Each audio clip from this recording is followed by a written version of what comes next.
Pourquoi seulement un membre d'équipage de Flak sur 5 a-t-il survécu à la Seconde Guerre mondiale? Comment le canon anti-aérien est-il devenu le tueur de chars le plus redouté?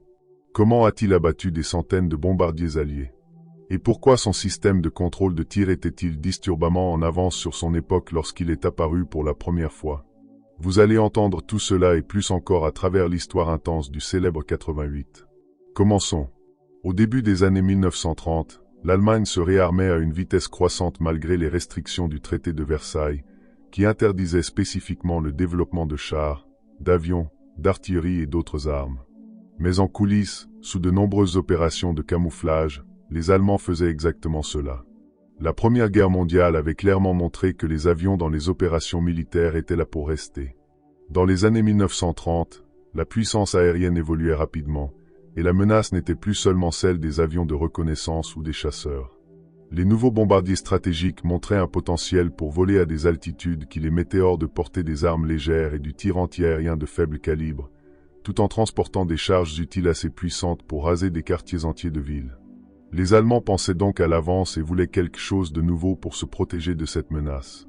Les ingénieurs de Krupp ont été chargés de développer un nouveau canon à haute vitesse avec des exigences assez substantielles. Après de nombreuses erreurs et essais, ils ont mis au point ce qui deviendrait très vite connu sous le nom de 8,8 cm Flak 18. Flak est l'abréviation de Flugabwehrkanone en allemand, signifiant littéralement canon anti-aérien. Mais le terme Flak s'est imposé et est devenu un mot à part entière. Même aujourd'hui, on peut entendre des gens dire « J'ai essuyé beaucoup de flak pour avoir fait ou dit ça », en référence au tir anti-aérien intense qui a tant marqué les aviateurs alliés. Cependant, revenons au canon. Il était conçu pour tirer des obus à haute vitesse avec fusée temporelle réglée pour exploser à une altitude spécifique et arroser les bombardiers d'éclats métalliques mortels. Un coup direct pouvait facilement anéantir n'importe quel avion de l'époque, tandis que les quasi-impacts suffisaient à déchiqueter les ailes, les moteurs ou le cockpit et causer à l'avion plus cassé de problèmes pour rester en vol. Il était très précis, puissant et pouvait être pivoté ou élevé rapidement dans toutes les directions pour suivre des cibles rapides grâce à son affût cruciforme avancé. Il pouvait s'élever de -3 degrés à 85 degrés, ce qui s'avérait utile pour attaquer des cibles au sol également.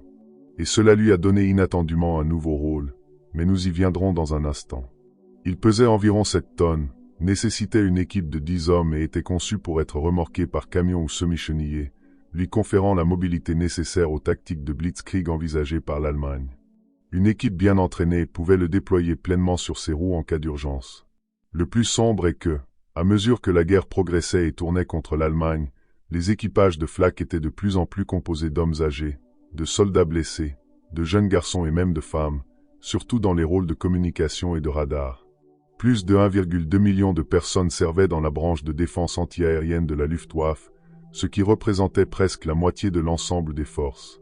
Mais avant d'aller plus loin, ce qui est ingénieux avec ce canon, comme avec beaucoup d'autres équipements allemands de l'époque, c'est que tout autour de lui était conçu pour lui donner une efficacité maximale au combat.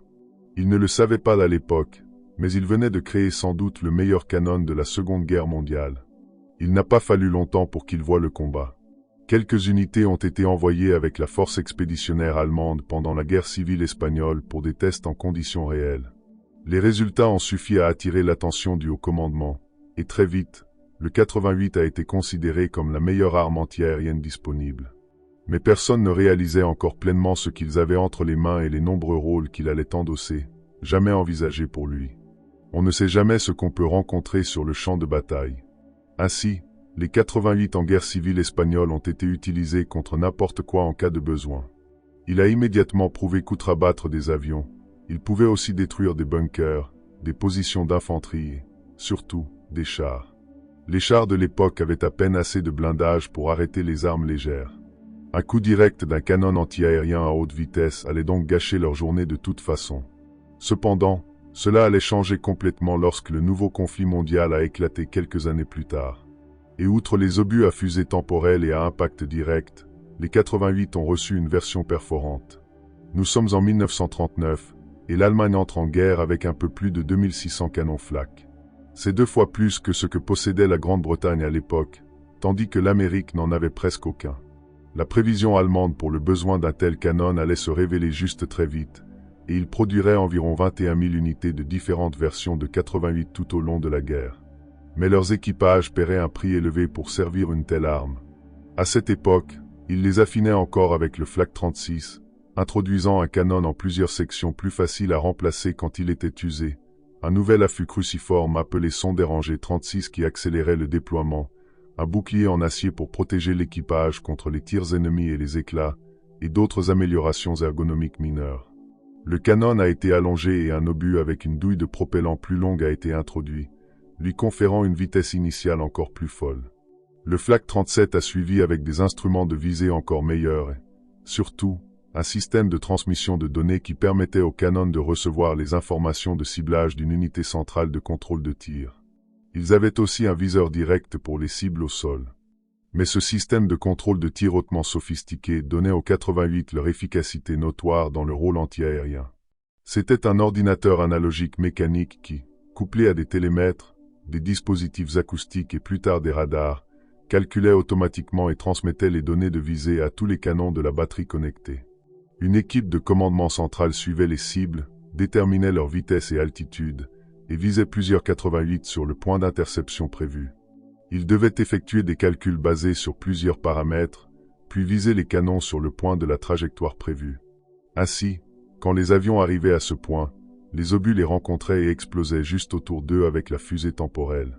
Selon l'altitude, les obus mettaient parfois plus de 20 secondes à atteindre la hauteur où ils devaient exploser. Faire tous ces calculs en si peu de temps est impressionnant. Contrairement aux Alliés qui ont développé des fusées de proximité qui ont complètement changé l'efficacité anti-aérienne et les ont gardées secrètes tout au long de la guerre, les Allemands n'ont jamais réussi à produire et déployer des fusées de proximité efficaces. Ils sont donc restés avec les fusées temporelles tout au long de la guerre, qui avaient une efficacité moindre car les obus explosaient souvent trop court ou trop tard. Pourtant, le volume pur de tir qu'une seule batterie pouvait produire garantissait que certains avions ne rentreraient pas chez eux.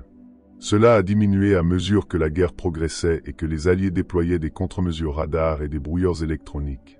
L'efficacité est passée en moyenne de 4000 obus tirés pour abattre un seul bombardier à 16 000 obus par victime.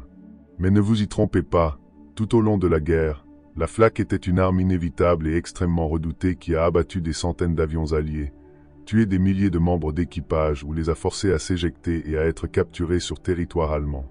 Mais cela allait dans les deux sens, car les Alliés le savaient et ciblaient les batteries Flak de toutes les manières possibles. Le 88 avait une vitesse initiale élevée d'environ 2700 pieds par seconde et une portée verticale effective de 26 000 pieds, ce qui suffisait amplement pour atteindre la plupart des bombardiers alliés. Il avait une trajectoire plate et une excellente précision à longue portée pour les cibles au sol aussi. Il avait aussi un cadence de tir très élevé, jusqu'à 20 coups par minute grâce à sa culasse semi-automatique à coin glissant. Après le tir, il reculait et éjectait automatiquement la douille vide. Quand le chargeur insérait un nouvel obus, il pouvait être réglé pour tirer automatiquement dès l'insertion. L'obus de 88 mm pesait juste moins de 10 kg. À l'intérieur, il y avait environ 1 kg d'explosifs et une enveloppe en acier conçue pour se fragmenter en éclats mortels à l'explosion. Ces nuages noirs qu'on voyait dans le ciel provenaient de la charge explosive. Imaginez autour de chacun de ces nuages environ 10 000 fragments jaillissant à haute vitesse dans un rayon mortel de 10 à 15 mètres. Les bombardiers avaient une peau en aluminium avec un blindage seulement autour des composants critiques. L'équipage était donc presque non protégé de la Flak, tout comme les réservoirs de carburant, les moteurs, les lignes hydrauliques, etc. Plus tard, des canons Flak plus lourds comme les 10,5 et 12,8 cm ont été introduits avec des obus énormes de 15 et 26 kg avec 2 à 3 fois plus de charge explosive. Ils étaient beaucoup plus rares que les 88, mais dévastateurs dans les cieux. Mais maintenant, vous vous demandez peut-être comment ce canon anti-aérien est devenu littéralement un sniper anti-char. Au tout début de la guerre, les Allemands ont établi une supériorité aérienne complète sur l'Europe. Les batteries anti-aériennes n'avaient donc pas beaucoup de travail. Il y a eu quelques rares rencontres avec des blindés alliés lourds comme le français Char B1 ou le britannique Matilda II que les canons de 37 et même 50 mm, qui étaient alors les principales armes anti-chars, ne pouvaient même pas égratigner. Dans ces cas, les 88 étaient appelés pour les démanteler, et ils l'ont fait. Cependant, Rommel allait prouver à quel point les 88 pouvaient être efficaces contre les blindés. C'était pendant la bataille d'Arras en Afrique du Nord, quand les Britanniques ont lancé une contre-attaque blindée surprise contre la 7e division Panzer de Rommel. Ces panzers légers ont été repoussés et toute la position risquait d'être submergée. Rommel a donc ordonné à tous les canons disponibles d'abaisser leurs tubes et de tirer sur les chars britanniques qui avançaient.